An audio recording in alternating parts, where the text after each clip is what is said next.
that one act of kindness set off a chain of events, powerful chain of events. It led to interpreting 2 dreams of the 2 men that were there. It led one to return, actually, to his job. It led him to telling the Pharaoh about Joseph. It led Joseph to coming to meet the Pharaoh. It led Joseph coming to interpret the Pharaoh's dream. It led to the Pharaoh then taking action to prepare a nation for years of famine. And indeed, that one act of kindness led ultimately to that nation being saved from terrible famine and starvation. These 2 Torah portions really show the power of an act of kindness. Chesed, tzedakah, these core principles of the Jewish tradition that I believe in my heart are such a seminal part of the human experience. And so here it's important that this is the Torah portion during Hanukkah. Because to me, what kindness is, it is actually imparting energy. It is actually the imparting of love. It is actually the imparting of light.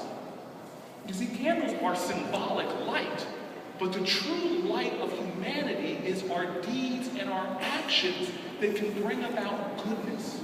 When we do one small thing, we ignite the world, just as one small flame lit in a darkened room casts away that darkness. This is our power. I say it every day.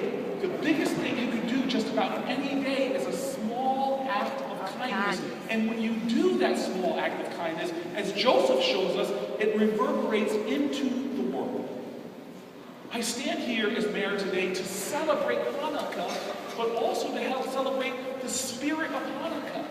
Here in Newark, this last year, 2012, I have witnessed kindness, acts of compassion that have made me literally go home at night, and as I'm saying my prayers and meditation, and have my eyes teared up. The most recent one I saw during Sandy. In this city, hit by the most devastating of storms that I could imagine, in the deepest darkness of that storm, this city was illuminated by thousands of acts of kindness. I saw it in my house of people who rose to that occasion and illuminated the dark hours. I saw it in my citizens. One of my favorite moments was I was on 18th Avenue, Councilman in the Central Ward, and we were giving out water, and this woman, elderly woman from the Central Ward, rides up in a motorized wheelchair. And she says, I need 2 cases. And I said, ma'am, we can't give that much to one person. She goes, you don't understand. There are a lot of people on my block in need. I'm going to be delivering this water. That's right. We went and followed up, and I could not believe it, seeing a woman in a motorized wheelchair delivering water to some people that should have got their own water themselves.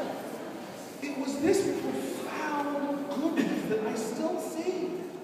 I was giving a speech, in Los Angeles, to the Federation. An elderly Jewish woman who has no connection to Newark walks up to me and says, I heard about what's going on in New Jersey, and forced a check into my hand. All right. I looked down and it was a $5,000 contribution to Sandy relief in my hands. Hello. This is the amazing power that we have. And let me tell you what else about Newark. A lesson this city has taught me in earnest. That the only kind of invincible, immutable, infinity that we can bring into this world is our light and energy. It is the same as in physics. If you look into the night sky, you see stars that are billions of light years away. And some of those stars, as I was taught, have gone out long ago, but it takes so long for their light to travel that we still see them as if they're there, and it gives testimony that even when the physical body is gone, the energy and the light and the goodness and the love that they give off goes on forever. The generations yet unborn can be touched. The council people and I know this has been a tough year of loss in Newark, New Jersey. We've seen some great Newarkers go, from the great Gus Henninger to the incredible activists of Wesley Tan.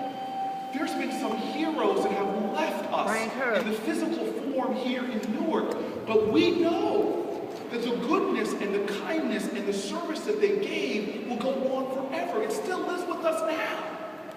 And this brings me full circle back to the Torah portion. Because I left here last year running off, literally to run to catch a plane to go to Israel. All right. And when I got to Israel with my parents and my father who was getting ill now, it's a difficult time in my family. This was last year when he still had a clarity and his mental faculties were not affected by his Parkinson's. This was his dream. On my screensaver now is my father and I on his dream vacation, his last trip overseas, from a man who served overseas in the military. It was his last trip, and the screensaver moment of he and I praying together, hand in hand, at the hotel, as my mom stood back and watched and wept. I'll never forget that night. They went to bed, and I was standing in the King David Hotel with a young friend of mine from New York, and the two Israeli former special services guys come up to me and say, "We shall go for a ride." And I said, "Yes, we shall."